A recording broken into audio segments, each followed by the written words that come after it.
Warning. The following article contains spoilers for the Marvel's Avengers Infinity War in theaters now. What's up, pimps? It's your boy Cree. I'm back with another video. We're going to talk about why I felt like Gamora's death was the most favorite scene of mine out of the entire Infinity War's Avenger movie. Now, a lot of people out there is going to disagree, and they're going to say, oh, well, it wasn't the coolest death, and, she dies very simplistic, but, what makes it so hardcore is why she dies. Okay? In a blockbuster filled with surprising deaths and disappearances, the least expected development in Avengers Infinity War may have been the return of a character who hadn't been seen in the Marvel Cinematic Universe since 2011, the Red Skull. After all, the classic villain seemingly died in Captain America: The First Avenger when he held the damaged Tesseract containing the Soul Stone. However, Infinity War confirmed that the theory that the Red Skull hadn't been killed but rather transported by a wormhole through space to the planet Vormir, where he's remained the guardian of the Soul Stone for the past 7 decades. Alright guys, major spoilers for Avengers Infinity War ahead. If you don't want to ruin anything, stop this vid right now, because here we go. Most Marvel Cinematic Universe fans are going to Infinity War expecting some major character deaths, but many of the theories surrounding who lives and dies in Infinity War revolve around major Avengers characters like Iron Man and Captain America. But what about the more supporting characters of Infinity War that are joining the Avengers team from other movies, like Spider-Man, Black Panther favorites, Okoye, and Shuri, or the Guardians of the Galaxy? They're in just as much trouble, and unfortunately, one beloved green-skinned Guardian meets her pretty gruesome fate. Yes, Gamora dies in Infinity War, killed by Thanos so that he can get a hold of the Soul Stone. But is Gamora really dead? The end of the movie suggests that her death just might not be final.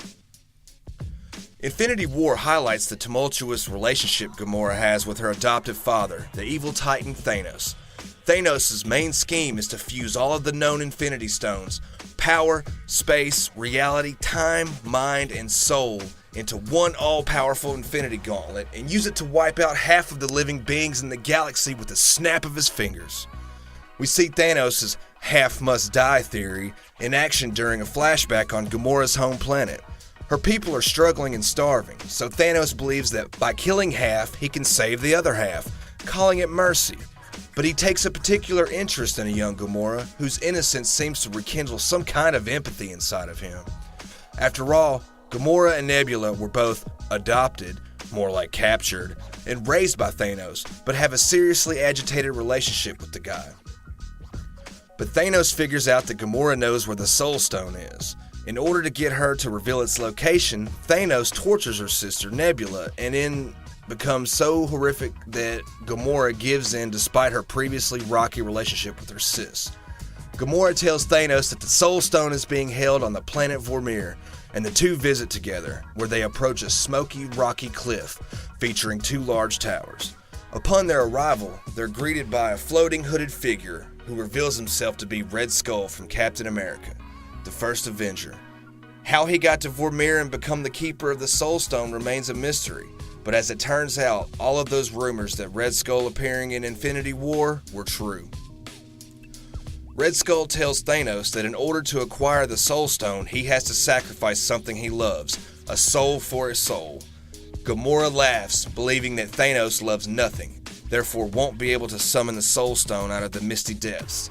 But as it turns out, there is something he still loves in the world: his favorite daughter, Gamora. He hurls her off of the cliff to her death, and the Soul Stone manifests in his hand. It's one of the movie's more shocking deaths, and there are many, and considering Gamora was such a beloved fan favorite, especially for young girls, it makes her demise all the more tragic. But is Gamora really dead? It's not totally clear.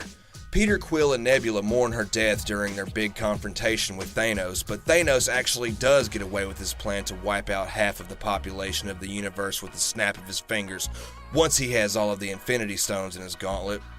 Infinity War ends with Thanos' success, and one by one, half of the world and half of the characters in the movie disintegrates into dust, making for one of the biggest movie kill-offs in Marvel comic universal history.